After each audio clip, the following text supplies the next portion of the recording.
Der Uri sei Hochzeit gewandt, wo Pfanni auftrennt hat, naht's mit der Uri wieder zusammen, dass die Annalena eine Ruhe gibt.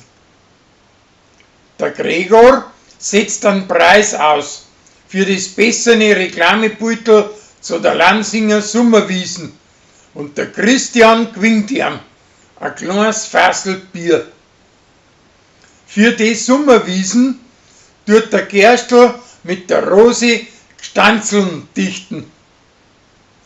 Der Pfarrer und der Flori ziehen in eine neue Hirbe ein und feiern das mit den Lansinger so ausgelassen, dass gleich die Schutzleute ausrückend.